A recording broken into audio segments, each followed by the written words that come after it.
इसी तरीके से हमने कभी यह नहीं पूछा कि जो भारत में बाल दिवस मनाया जाता है, यह बाल दिवस क्यों है भाई?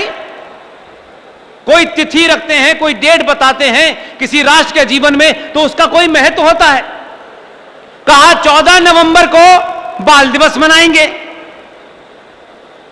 लेकिन यह नहीं बताएंगे कि 14 नवंबर को जो बालक पैदा हुआ था उसने कौन सा ऐसा पराक्रम किया था कि 14 नवंबर को बाल दिवस मनेगा। उनके पराक्रम के किस्से इंग्लैंड में मशहूर हैं। वो कहां कहां क्या क्या पराक्रम दिखा रहे थे, पूरे देश को पता है। तो ये बच्चों के साथ आपने ज्यादती क्यों की? कहा कि उन्हें बच्चों से प्रेम था, बाद में पता चला कि बच्चों से प्रेम नहीं था, उन्हें तो बच्चों की मम्मी से प्रेम था। तो जब आप किसी बात को तथ्यों पर रखते हैं, तो सत्ता में जिन लोगों को आप बिठाते हैं, और जब जीएसटी और सड़क की चिंता नहीं करते, बिजली के पैसे की चिंता नहीं करते, तो तथ्य रखने के बाद हर भाषण में, हर मीटिंग में ये बातें इसलिए नहीं उठाई, इसलिए उठाई कि हम शायद 20, 25, 30 साल, बहुत अगर लोगों को लगता है और बहुत लोगों की दुआएं लगती हैं, तो इससे ज्यादा जीवन नहीं है हमारे पास। लेकिन हम उन मुद्दों में जब भी नाम आएगा तो इस बात की संतुष्टि होगी कि भारत के उस गौरवशाली इतिहास को स्थापित करने की लड़ाई हमने लड़ी, अपने परिवार को स्थापित करने की लड़ाई हम नहीं लड़ रहे हैं। तब कहा कि 14 नवंबर को बाल दिवस क्यों होना चाहिए। 14 नवंबर को भारत के पहले प्रधानमंत्री पैदा हुए थे, ठीक है, अच्छी बात है, उनके जन्मदिन पे कुछ भी मनाएं, लेकिन अगर भारत के बच्चों में उस पराक्रम की, उस शौर्य की, उस उत्साह की, अपने राष्ट्र के प्रति वो बोध अगर जगाना है, तो उस आदमी के बारे में जरूर बताओ कि बाल दिवस क्यों 14 नवंबर को नहीं मनाना जाना चाहिए। इसलिए हमने कहा कि 26 दिसंबर को बाल दिवस मनाया जाना चाहिए। बहुत सारे लोगों ने हमसे सभाओं में सवाल किया कि 26 दिसंबर को क्यों मनाया जाना चाहिए। जो लोग, जो समाज, जो राष्ट्र अपने इतिहास को भूल जाते हैं और इतिहास को नहीं पढ़ते हैं, ध्यान रखिएगा, इतिहास भी उन्हें भूल जाता है।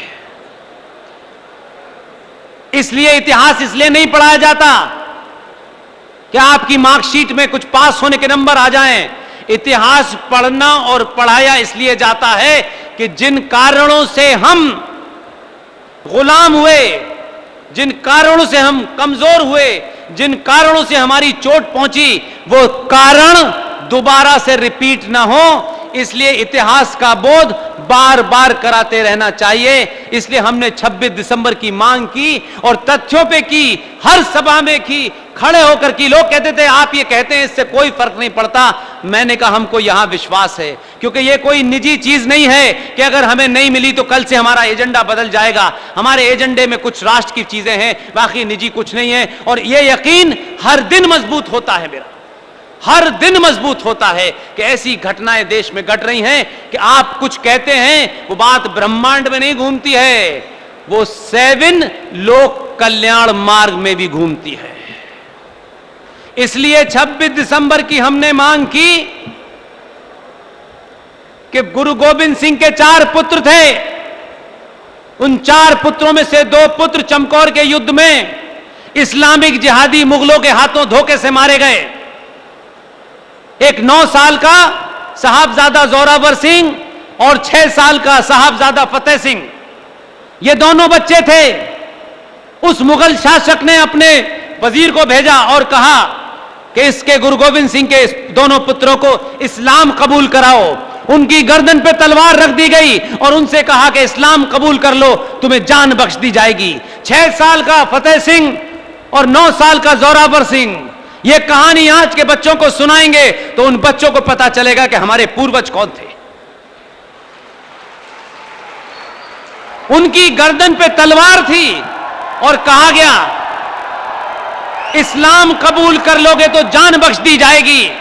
आप जरा उस पूरे लम्हे को, उस क्षण को जरा सोचिए, उस मंजर को, उस पूरे सीन को जरा याद कीजिए कि 2 बच्चे 6 साल और 9 साल का, बिल्कुल भोले भाले बच्चे, उनकी गर्दन के ऊपर इस्लामिक जिहादी ने, ये कन्वर्जन आज हो रहा है, ये गलतफहमी आज के बच्चों को इससे साफ हो जाएगी। ये कन्वर्जन, ये तलवार के माध्यम से तन सर से जुदा जो हो रहा था, ये 1400 साल से चल रहा है, कोई नई बात नहीं है। क्योंकि अगर हमने ये इतिहास पढ़ाया होता तो कन्हैया की हत्या के ऊपर जो प्रतिशोध, जो रिएक्शन होना चाहिए था वो होता, क्योंकि हमने पढ़ाया नहीं, क्योंकि हम अपने बच्चों को कोई ऐसी कहानी नहीं बताना चाहते कि बच्चा भगत सिंह बन जाए। हम तो अपने बच्चे को सब कुछ बता करके चचा नेहरू बनाना चाहते हैं, जो सत्ता पे 19 साल तक मजे ले। ये हमारी बीमारी है। इसलिए जोरावर सिंह के ऊपर जब तलवार रखी, उससे कहा कि तुम अपना मजहब बदल के इस्लाम स्वीकार कर लो। आप उन दोनों बच्चों के उस पुरुषार्थ को देखिए। छोटे वाले 6 साल के फतेह सिंह ने कहा, हम वाहे गुरु के अलावा किसी को नहीं मानेंगे। यह कहने के बाद दोनों को जिंदा दीवार में चिन दिया गया। जिन लोगों को यह कहानी लगती है वो पंजाब में जाके देख लें। दोनों को जिंदा जल दिया गया, उन दोनों की मृत्यु हो गई। यह खबर जब उन बच्चों की दादी गुर्जरी देवी को पता चली तो सदमे से उनकी मृत्यु हो गई। और जिस दिन यह हुआ उस दिन आज के हिसाब से 26 दिसंबर था। हमने इस सरकार से कहा कि आप पहले प्रधानमंत्री की जन्मतिथि मनाना चाहते हैं, खूब धूमधाम से मनाइए, हमारा कोई ऐतराज नहीं है, क्योंकि यह एक सच है कि वो पहले प्रधानमंत्री थे। लेकिन अगर बाल दिवस मनाना है तो 26 दिसंबर मनाइए। लेकिन दिल्ली की सत्ता को यह बात समझ में आई और उन्होंने एक दिन घोषणा कर दी कि अब से बाल वीर दिवस 26 दिसंबर को मनाया जाएगा। ये सारे बदलाव शायद आपको जीएसटी में रियायत न दिल पाएं, लेकिन ये सारे बदलाव आने वाली सनातनी संतानों के जीवन को सुरक्षित जरूर करेंगी, उनको ताकत देंगी, उनको लड़ने की हिम्मत देंगी।